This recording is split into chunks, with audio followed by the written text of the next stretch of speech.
continuar con techos. Vamos a dedicar la clase a conocer cómo se construye un techo de tejas. O sea, un techo con estructura de madera y cubierta de tejas. ¿Por qué elegimos tejas? Más de uno de ustedes se va a preguntar, tejas, sí, casi ya no se usa tejas. No es que no se use más la teja, se sigue usando, pero mucho menos. Pero nosotros lo tomamos al ejemplo del techo de tejas porque es un techo cuyo desarrollo para la construcción es muy completo. Vamos a ir conociendo todos los elementos que conforman tanto la estructura como la cubierta. Y si nosotros aprendemos bien toda esa parte de la estructura y de los elementos de cubierta y cómo se van colocando, vamos a poder aprovechar esa metodología, ese conocimiento para poder aplicarlo a muchos otros tipos de techos. Entonces, si bien no es un techo simple, nos va a permitir conocer cómo es el sistema completo, ¿se entiende? Entonces, por eso elegimos este techo de tejas, que no es que no se use, se usa mucho menos que antes, pero se sigue usando para conocer cómo es todo el procedimiento de construcción de un techo. Vamos a arrancar para conocer cómo es la construcción con uno de los elementos principales. Y digo principal porque este es el elemento que va a determinar la pendiente y va a determinar todos los elementos que intervienen en la composición del techo de tejas. Esto que ustedes ven es una teja. Es exactamente esto que tenemos acá en el frente, para que se den ustedes idea de lo que son las dimensiones y el peso. ¿Sí? Esto es una teja. Siempre hacemos referencia a la clasificación según los materiales, según su origen. ¿Y qué les parece? ¿Qué material es? ¿A qué grupo corresponde? ¿Es un material natural? Es un petrio artificial, muy bien. Y dentro de los petrios artificiales, ¿a cuál corresponde? A los cerámicos, muy bien. Este es un petrio artificial cerámico, exactamente. Bueno, como ven en la imagen, y como pueden ver acá, las dimensiones son bastante particulares. Y la forma de la teja responde también a la modalidad de colocación de las tejas. Tenemos, como ven ahí en el dibujo, ya lo vamos a armar acá en el escenario, las tejas tienen una forma curva que se va achicando hacia uno de los lados. Y a su vez la altura también va variando. ¿Se acuerdan cuando hablamos en la clase pasada del solape, lo que es el solape y por qué necesitamos el solape? Bueno, han dicho varias palabras. El solape aparece entre los materiales de cubierta, sobre todo cuando son materiales que tenemos que ir colocándolos unos, no al lado, sino unos sobre otros, justamente para facilitar el escurrimiento del agua y que no filtre. El solape va a ir siendo cada vez mayor cuando la pendiente es menor. Cuando más pendiente tenemos, menos solape necesitamos. Acá tenemos dos tejas que cuando las colocamos de esta manera decimos que se llaman teja cobija. Cuando vienen en este sentido, se las denomina teja canal. Y lo que hablábamos del solape es que a menor pendiente vamos a necesitar mucho solape, pero a medida que aumentamos la pendiente podemos reducir, disminuir el solape, justamente porque es lo que va a facilitar el escurrimiento del agua y que el agua no filtre, como decían los compañeros. Entonces,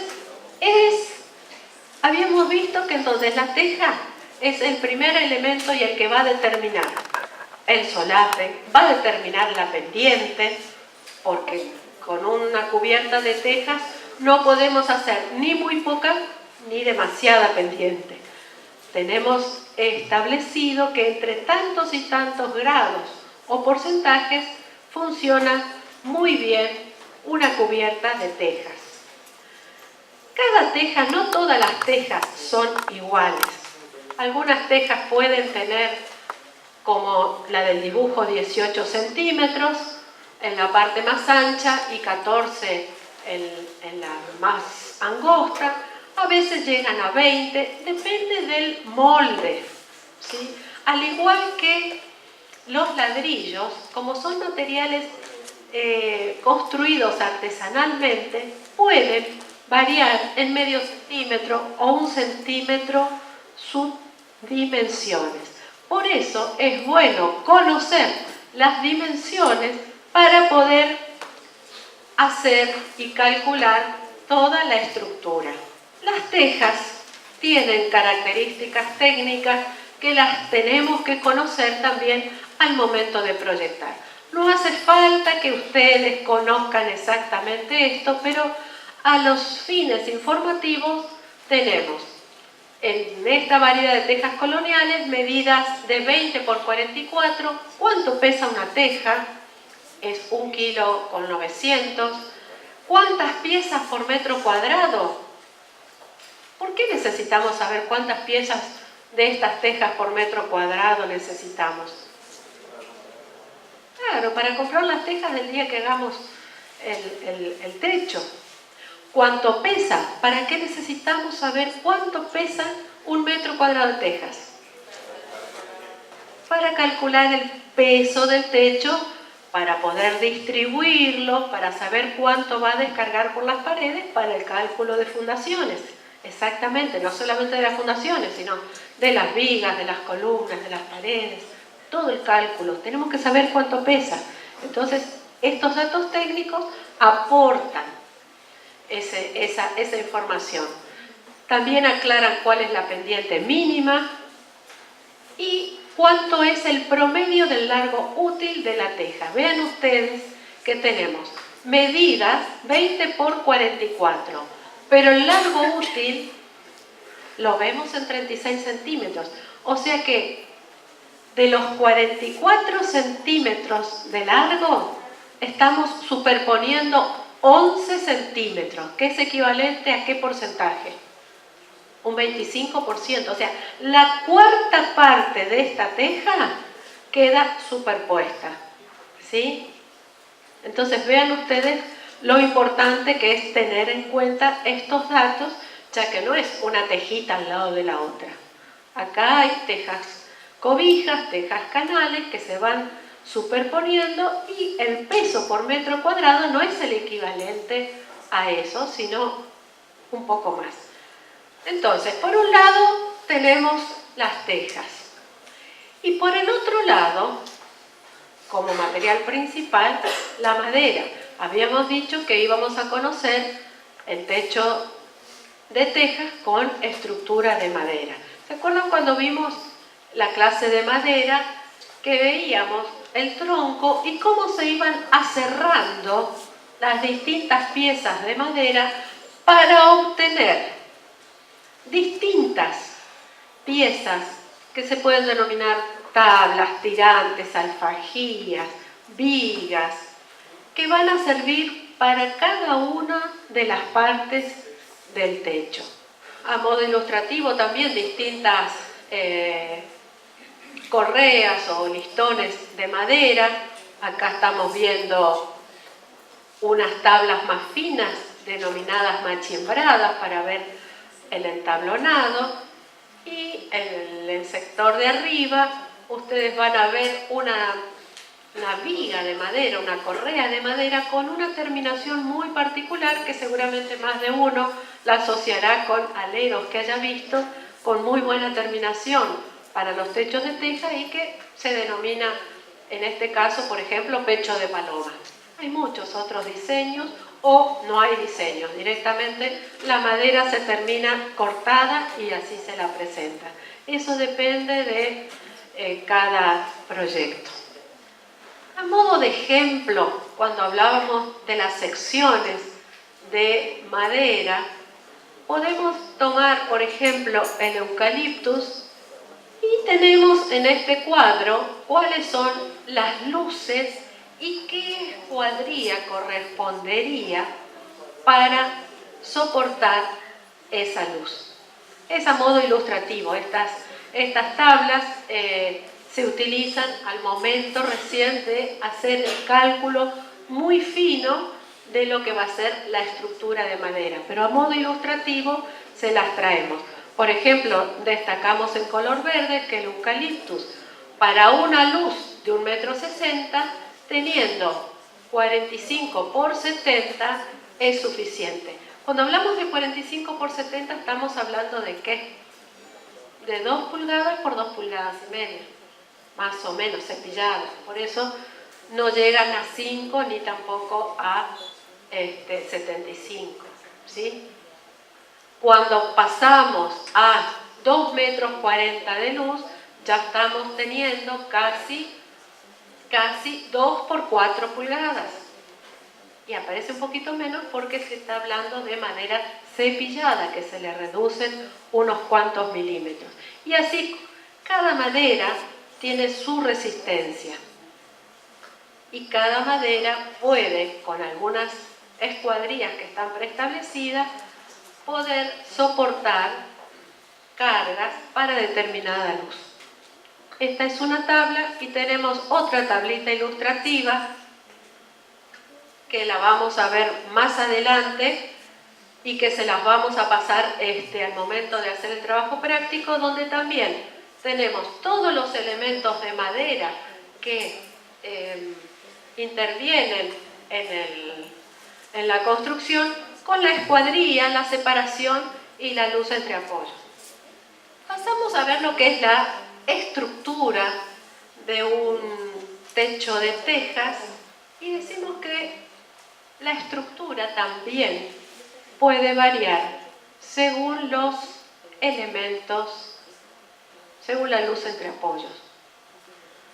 Según la luz a cubrir, vamos a tener distintos tipos de estructura. Por ejemplo, en este caso, estamos frente a una luz de aproximadamente 4 o 5 metros y el planteo es de un elemento estructural denominado cabriada. En la segunda parte de la tarde vamos a ver realmente acá en el escenario cómo se construye una cabriada y cómo son los esfuerzos que tiene esa cabriada, cómo soporta las cargas, y van a ver lo interesante y lo maravilloso que es cómo realmente se van transmitiendo las cargas en las cabriadas. La cabriada es un elemento estructural que permite cubrir grandes luces. En estos ejemplos estamos viendo que tal vez, como dijimos, tengan 4 o 5 metros de luz, pero la cabriada, bien calculada, nos permite cubrir 20, 30 metros de luz. Ustedes van a decir, no hay árboles para tener unas maderas tan largas. No, por supuesto, pero existen distintas maneras de compensar eso con tablas que se van combinando, que se van uniendo, que se van encastrando, y aparte con otros sistemas de madera que son las artificiales, las multilaminadas, y además con otros materiales que no es la madera, pero que nos permiten cubrir esas luces. Lo que les quería decir es que la cabreada, sea del material que sea, es uno de los elementos estructurales principales para cubrir grandes luces. Y otra de las cualidades de las cabreadas es que tienen forma triangular. No solamente la cabreada en sí tiene forma triangular, sino que a su vez cada una de las reparticiones de las cuales va apareciendo luego de colocar el resto de los elementos estructurales va formando triángulos. Y ese triángulo es una figura indeformable. Prueben ustedes armar algo con un triángulo y van a ver que no se deforma. ¿Sí? Vamos a ver si tal vez cuando armamos la cabreada podemos mostrar la triangulación. Bueno, en este caso tenemos cabreadas, otro elemento estructural que sigue denominado correa. ¿Sí? Y en la foto siguiente, por ejemplo, en vez de tener cabreadas, porque son espacios más chicos, tenemos otros elementos estructurales denominados vigas. En este caso, que son luces más chicas, no se justifica construir una cabreada. Si la construimos es porque es linda, es bella, queremos incorporar esa imagen de cabreada en el espacio, pero a los fines estructurales podemos colocar las vigas y sobre las vigas vamos a tener nuevamente otros elementos estructurales denominados correas. Vamos a ver otra foto. Esto es una galería, también una galería que entre la pared y las columnas puede llegar a ver 3 metros, y lo que hacemos en vez de colocar la cabreada es colocar una viga y sobre la viga nuevamente estamos colocando estas correas. No sé si hay otra. Bueno, eso a modo informativo entonces, con cabreadas o con vigas.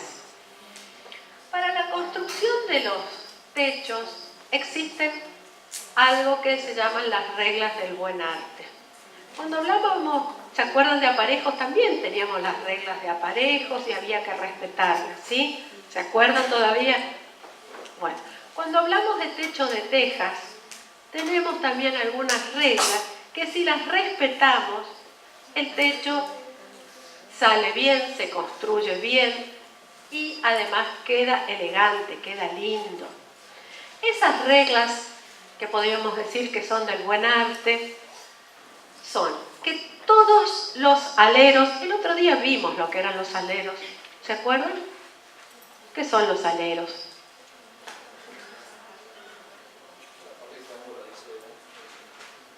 ¿Están de acuerdo con lo que dice el compañero? Cuando vuela el techo, termina la pared y vuela un poquito, a eso se le llama voladizo.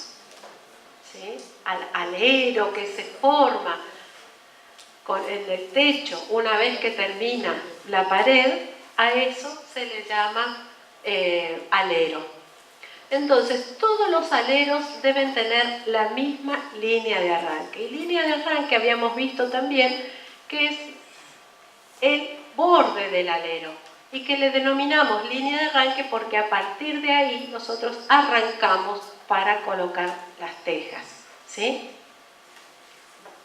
Y otra de las leyes es que las pendientes del mismo techo deberán ser iguales. Probablemente ustedes digan, yo vi techos que no tienen las pendientes iguales. Y es probable, tal vez vieron una pendiente más pronunciada que otra, pero esas pendientes no se están tocando. En el momento que ustedes quieren unir con lima olla o lima tesa, las pendientes tienen que ser iguales. De lo contrario va a ser muy difícil poder construir bien ese techo. Si las pendientes no son iguales, va a ser dificultoso las uniones de las piezas de madera, ya de la estructura, y también va a ser dificultoso corresponder las tejas de un alero, de un faldón y de otro. Por eso las pendientes tienen que ser iguales. Este gráfico lo traemos a clase para que ustedes vean la relación que existe entre los grados y los porcentajes. ¿Por qué? Porque en la bibliografía seguramente van a encontrarse con las dos informaciones. Algunos libros pueden decir, sí, la pendiente mínima recomendada para el techo de tejas es 35 grados.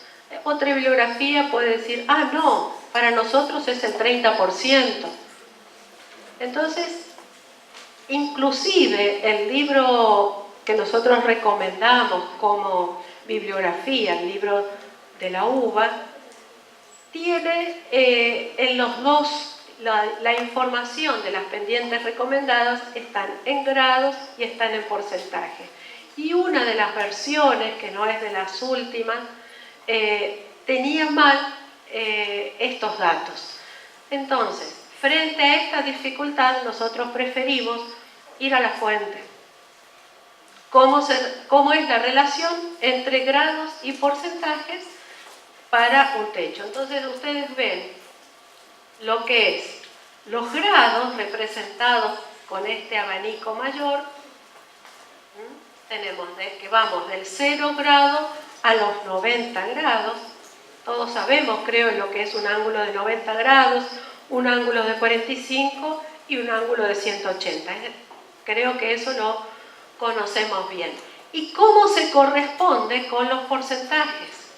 Cuando hablamos de un ángulo de 0 grado, estamos hablando de un ángulo de 0 porcentaje.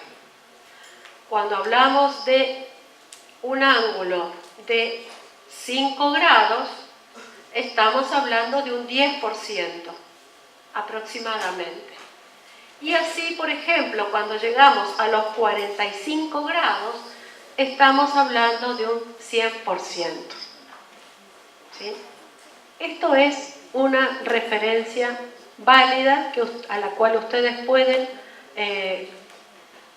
consultar cuando tienen una u otra información y quieren traducirla. Bueno, nos vamos acercando a ver cómo se construye el techo de tejas. Cuando hablo de techo hablo de todo, hablo de la estructura, cómo se van poniendo cada uno de los elementos estructurales y hablo también de la cubierta.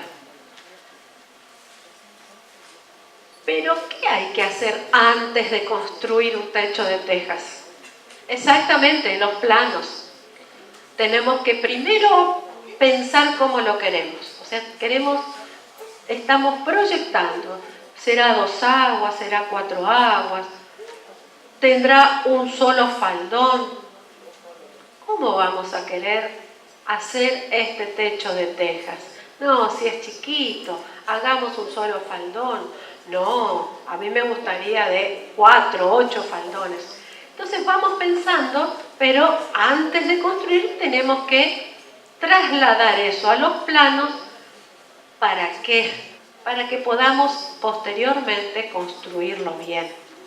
Esos planos nos van a servir para indicar todas las medidas, para revisar y hacer los cálculos correctamente, para ver realmente cuánto es la luz que vamos a tener, poder calcular la cabreada, poder calcular las vigas y todos los elementos estructurales.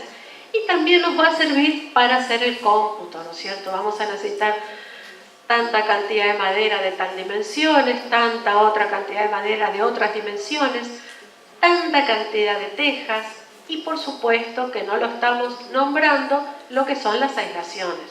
Cuánto de aislación térmica, cuánto de aislación hidráulica, si vamos a tener accesorios, cada uno de los elementos van a ir apareciendo. ¿Por qué? Porque esos planos van a tener información. Vamos a tener información del ancho, vamos a tener información del alto de la cabriada, el alto del local. Entonces, en la imagen en colores es lo que nosotros dijimos, ¿verdad? Bueno, hagamos de cuenta, ¿qué podría ser esto? Por ejemplo, un quincho. Bueno, hagamos de cuenta que es un quincho. Y este quincho vamos a hacer que de un lado tenga pared, para que vean la diferencia, con el otro lado que tenemos columnas, ¿sí? Ese quincho que nos imaginamos con cabriadas y techos de teja, lo tenemos que dibujar en planta y en corte. En planta va a aparecer el muro, van a aparecer las columnas, van a aparecer las dimensiones entre las columnas. Ustedes ya vieron que esto es planta y que esto es corte. Sí, bien. Entonces, tanto en planta como en corte nosotros empezamos a tener información. Luz entre apoyos, 8 metros. Distancia a eje entre columnas, 4 metros, 4 metros y 4 metros. Y vemos que ya estamos dibujando en una escala general cómo va a ser la cabriada. ¿Por qué? Porque dijimos, bueno, techo de tejas, entre tanto y tanto tiene que ser la pendiente. Como quiero que se luzca, que es un quincho, le voy a dar un poquito más que la mínima. Entonces proponemos ya la pendiente. Y empezamos a calcular. Todavía no fuimos particularmente a los detalles, porque es el primer bosquejo que nosotros estamos haciendo para poder seguir avanzando en el proyecto más finito y calculando. Bueno, la primera información que estamos obteniendo, si vamos a tener estas luces, es que vamos a hacer cabriadas de 4 por 8 cada 4 metros y ya lo vamos indicando. A eso le llamamos corte de la estructura o corte estructural, y esta es planta de la estructura o planta estructural. Y acá, cuando hablamos de estructura o de corte de estructura, de planta de estructura, estamos hablando solo de la estructura, no estamos hablando de la cubierta. Y empezamos a conocer cuáles son todos los elementos que intervienen en la estructura. Hoy habíamos dicho que intervienen las cabriadas. Entre las cabriadas se van apoyando otros elementos denominados correas. Sobre las correas aparecen otros elementos estructurales denominados cabios, que también lo vamos calculando y estableciendo las dimensiones. Y cuando hablamos de un detalle de esto, sí estamos hablando de algo en grande. Esto era la cabriada, esto es la correa, esto es el cabio, el entablonado, que es un elemento que va a sostener el resto de la cubierta. Entre la estructura y la cubierta está el entablonado. Este entablonado, también de madera, a la vista, desde el interior, en este caso del quincho, va a ser una superficie completa sobre la cual van a ir apoyando todos los elementos que van a formar parte de la cubierta. Pasamos a la otra. Entonces, primero habíamos visto un corte transversal en el que veíamos la cabriada de frente, triangular, y ahora estamos viendo un corte en el otro sentido del quincho, en el cual podemos apreciar las columnas. Vamos a ver en un ratito la maqueta electrónica y se va a entender mucho más, pero queremos mostrarles qué es lo que forma parte de la documentación que ustedes tienen que saber hacer para poder después construirlo. Las columnas, vamos a tener las vigas, las cabriadas apoyadas sobre las columnas, las correas apoyadas sobre las cabriadas a determinada distancia y los cabios, ¿sí? Y un detalle de cómo sería un corte en ese sentido. ¿Ven lo que hablábamos de las tejas? Las tejas cobija, la teja canal. Voy rápido acá porque creo que lo vamos a poder entender o explicar mucho mejor con la maqueta electrónica. Esto es lo que recién decíamos que es la maqueta electrónica. A ver si la pueden ver. Acá tenemos la pared y tenemos las 4 columnas de madera. Esto es ¿qué? Esto marrón. El piso, muy bien. ¿Y esto? Verde. ¿Qué?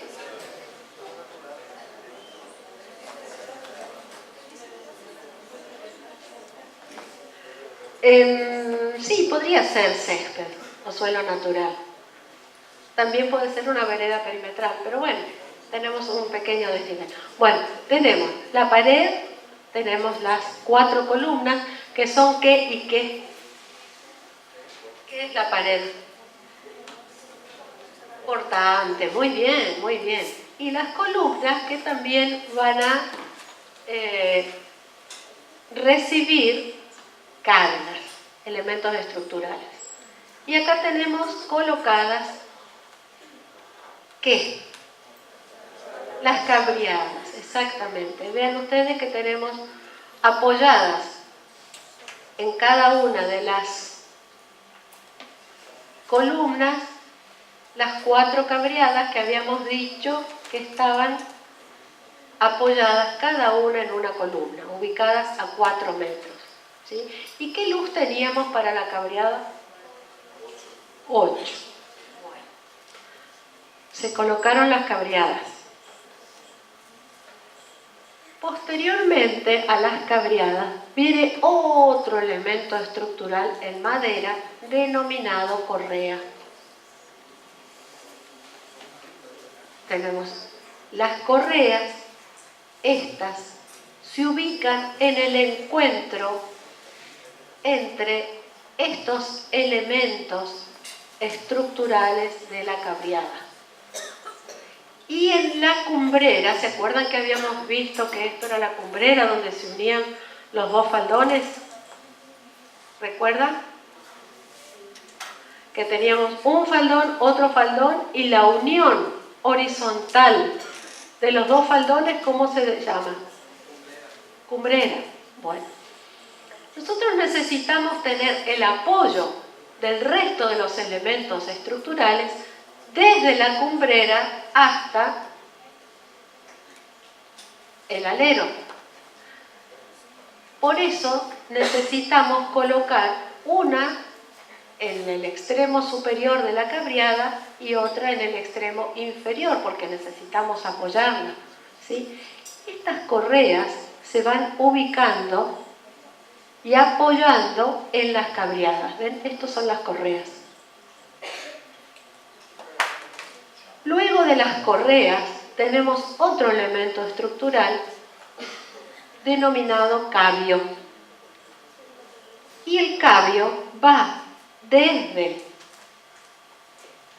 el extremo superior de la cabriada, o diríamos de la cumbrera, formando el alero.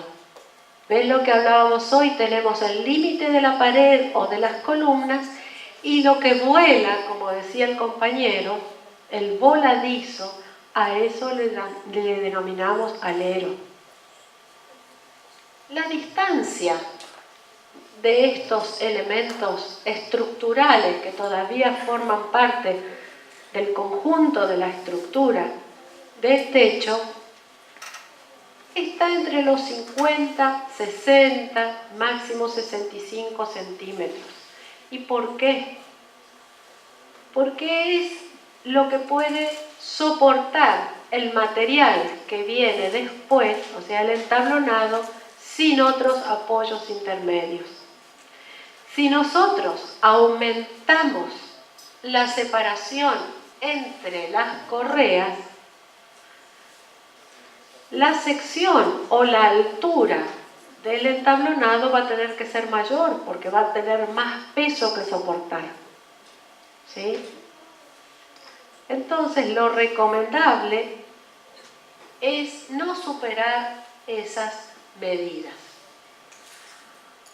A continuación de los cabios tenemos lo que veíamos hoy, que es el entablonado.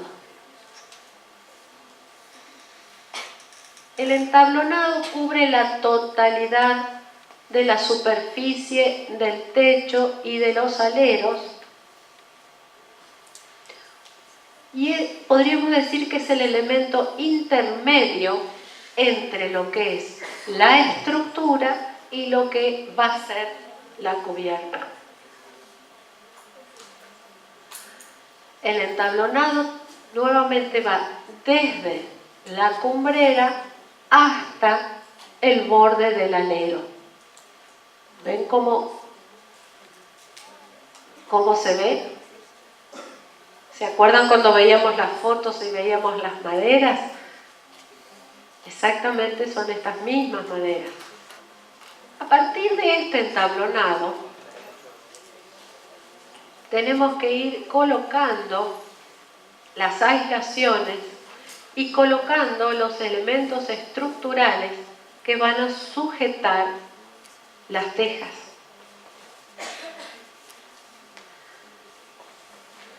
Este entablonado, lo primero que vamos a tener arriba del entablonado es una varilla de madera denominada listón de escurrimiento.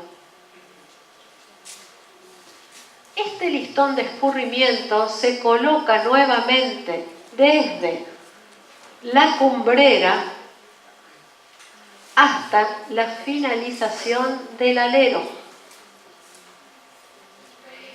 Y se lo va a colocar exactamente y en coincidencia con este otro elemento estructural que habíamos visto, que es el cabio, porque necesitamos fijarlo bien y al tener coincidencia lo podemos clavar y que quede bien sujeto.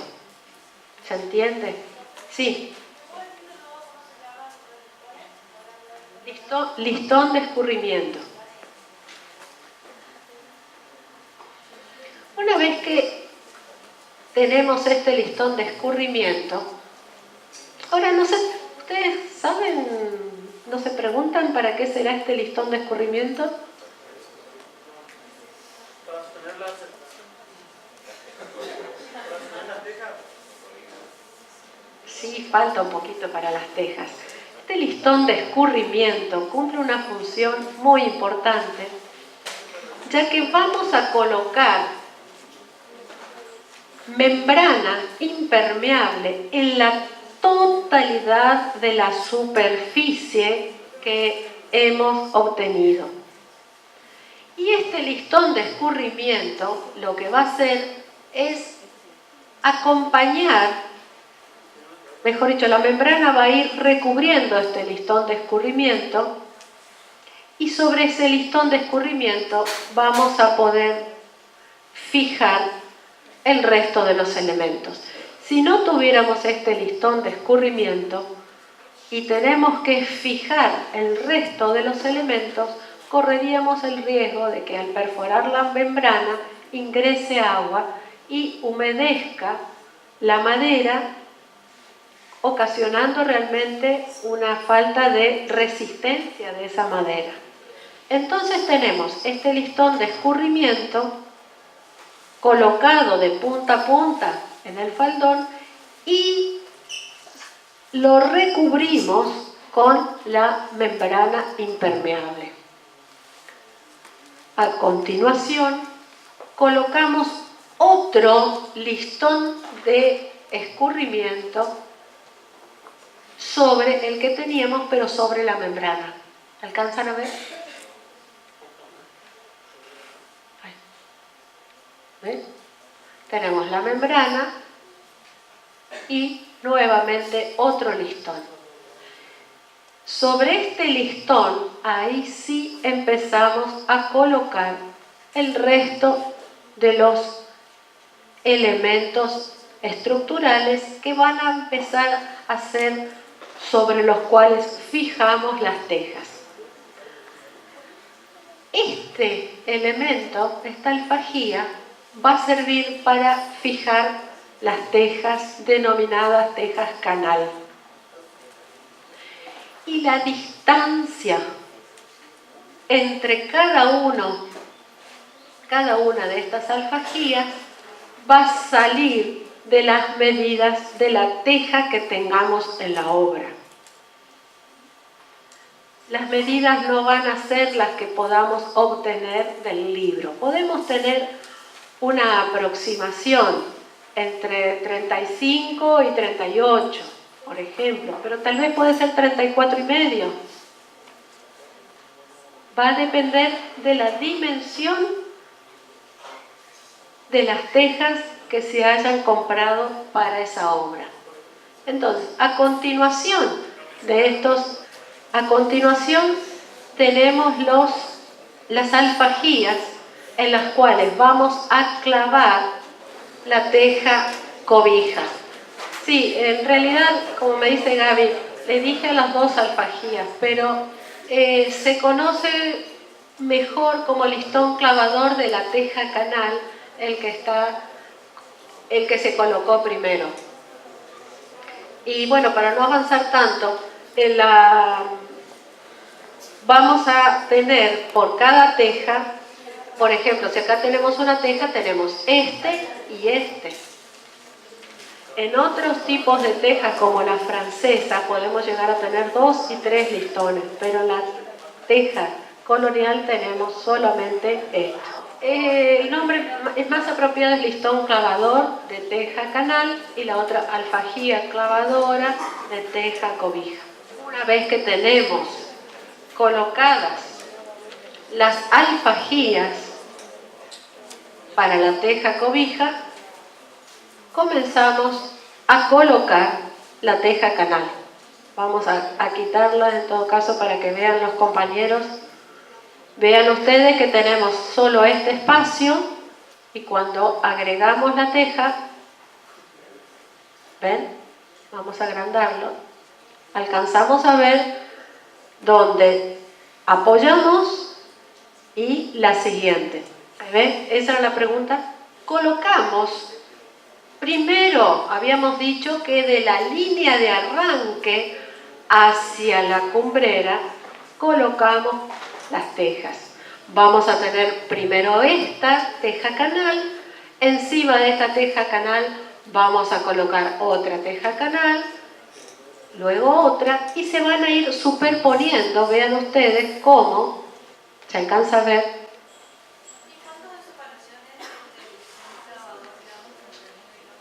La separación entre las alfajías y los listones va a depender, como les decía hoy, del tamaño de las tejas que se hayan comprado para la obra, porque podemos encontrarnos con tejas que tienen 20 centímetros en la parte más ancha o 19 y medio o 22. Entonces, la medida para que todo funcione bien tiene que estar puesta cuando tenemos ya comprada y en obra la teja, porque por ahí se creyó que se compraba a tal lugar y tiene tal medida y no llega y van y compran en otro lado y cambió 2 centímetros la teja o 1,5 centímetros y ya tal vez en una no se note, pero al ir acumulándose ya los solapes no son los mismos, van chocando, se quiebran, o sea que cuando las tejas están en la obra y la distancia se hace a partir de eso. Siempre para poder colocarla bien y pensar que puede dilatar, los materiales cerámicos dilatan, no mucho, pero dilatan, la madera también. Entonces nada es bueno que esté muy ajustado, tampoco que sobre. Tiene que presentar un sector y si ven que está bien armado, se continúa con el resto. El trabajo del techista, en este caso techista de tejas, Es un trabajo muy especializado. No cualquiera sabe hacer correctamente un techo de tejas. Entonces, es un trabajo que requiere un oficio, un buen oficio. Y el que sabe hacerlo, sin ninguna duda, lo va a hacer muy bien. Y el que no lo sabe, no puede hacerlo porque cuando empieza ya se equivoca. ¿Sí? Bueno, una vez que están colocadas las tejas, ¿cómo habíamos dicho que se llamaban estas tejas? Canal. Pasamos a colocar las tejas cobija. Vean ustedes cómo empezamos a ver las tejas cobija de otra manera. ¿Ven lo que ustedes preguntaban de la separación y demás? Esto tiene una medida, se tiene que enganchar con esta. Esta, a su vez, debe en determinado punto tocar a esta alfajía clavadora de la teja cobija para poder sujetarla. Y esa sujeción va a estar solapada por la otra teja. ¿Sí? Cada teja va a tapar el clavito del anterior. Entonces no debería entrar agua. ¿Sí? ¿Ven cómo va quedando? Bueno, son distintos puntos de vista de la misma maqueta. En los laterales se va colocando de una manera más prolija y dándole terminación a la misma teja, pero de manera vertical. Lo que veíamos hoy del alero, ¿ven? En este caso, sobresale del alero ¿qué elemento estructural? Muy bien, el cabio, exactamente. El cabio, y si nos acercamos podemos ver qué otros elementos. El entablonado, ¿esto qué es? Esto es un escurrimiento, esto que ustedes ven, la membrana impermeable. Y lo que se suele hacer también, y no está dibujado acá para darle mayor claridad al trabajo, es colocar entre los listones muchas veces planchas de poliestireno para mejorar el comportamiento térmico del techo.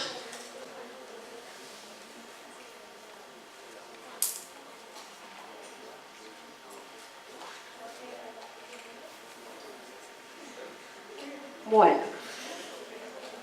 ¿alguna pregunta de esto que estábamos viendo? Vean lo que son las cabriadas. Vamos a verlo mejor acá. Como lo que hablábamos hoy de la forma triangular y que a su vez se siguen formando elementos triangulares para dar estabilidad a esta cabriada. Sí, hay que cuidar que no se metan pájaros, que no aniden pájaros, ni murciélagos, ni bichos, y tampoco que entre agua. Y además para darle una buena terminación. Habíamos visto cómo quedaban las tejas, acá ya se va a cargar el dibujo, y se colocan de costado. Van clavadas también, son piezas especiales. Vean ustedes que tenemos piezas de madera especiales. A ver, vamos a ir despacito para que la puedan apreciar. Acá tenemos una pieza especial muy parecida a la alfajía clavadora de la teja cobija.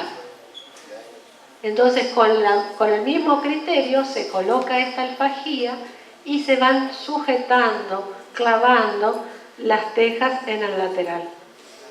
Por lo general esto en obra se va resolviendo bien en función también del tamaño de las tejas y cómo esta última teja esté, porque a veces se le arma una L de esta manera para agarrarlo mucho mejor al cabio que al listón de escurrimiento. Como el listón de escurrimiento no suele ser a veces una madera de demasiada resistencia, porque simplemente como va apoyado de manera continua no necesita demasiada resistencia más que soportar el peso de las tejas y alguna persona caminando. En cambio el cabio ya es una madera que está preparada, mejor preparada para sostener. Entonces muchas veces se las fija al cabio o con algún elemento en L. Ojo, es importante ver el concepto que nosotros le estamos mostrando al armar el techo. Esta no es una receta que hay que seguir exactamente al pie de la letra. Puede tener modificaciones en función de cómo se lo vaya viendo, en función si tal vez en vez de cabreadas se colocan vigas o que haya un constructor de techo que tiene otra manera de resolver. Por eso nosotros, como profesionales, como futuros profesionales, ustedes tienen que estar conociendo para ver si lo que propone el constructor realmente es lo adecuado para resolver o no el problema. ¿Se entiende? No existe una única e infalible solución. Puede haber otras, pero tenemos que estar atentos a que de esa manera esté bien resuelto. Sí, a veces se le coloca algún sellador justamente porque no siempre terminan siendo exactamente perfecto la unión y uno teme que se metan bichos, que se meta agua y es un lugar muy delicado siempre el borde. Entonces algunos recurren a esa solución. Las tejas se colocan con clavos. Tienen ya un agujerito. El agujerito en la parte más pequeña que después la parte grande solapa ese agujerito. Para completar el tema de las tejas, no existe solamente la teja canal, tenemos otros tipos de tejas, no solo la teja colonial, sino que tenemos otro tipo de tejas de vidrio, como por ejemplo esta que está sosteniendo esta persona, que permite tener líneas de iluminación en un techo, o bien que queda solamente a la vista la estructura de las vigas con los elementos para sujetar las tejas y la foto inferior que se ve como es la teja de vidrio, ¿sí? Tenemos otras tejas que también son usadas, denominadas las francesas, que cuando tengan, ustedes pueden entrar a ver ese proceso constructivo, que ahora lo vamos a ver, son unos pocos minutos. Tenemos estas tejas denominadas francesas que vienen de varios colores. También lo que veíamos hoy, la forma de colocar, tenemos las vigas, el entablonado, en este caso se lo denominaba techado asfáltico, nosotros nombramos la membrana, y los listones que van sujetando estas tejas. A modo de información, porque realmente es mucho más interesante que ustedes puedan meterse en la página y vean con tiempo cuáles son, en este caso, por ejemplo, la marca Cerro Negro es una de las marcas líderes en tejas y en materiales cerámicos, también para pisos acá en la Argentina, y esto es una parte solo del catálogo en el que tenemos lo que son los modelos de las tejas francesas, los colores, los accesorios, otras llamadas clásicas, las portuguesas,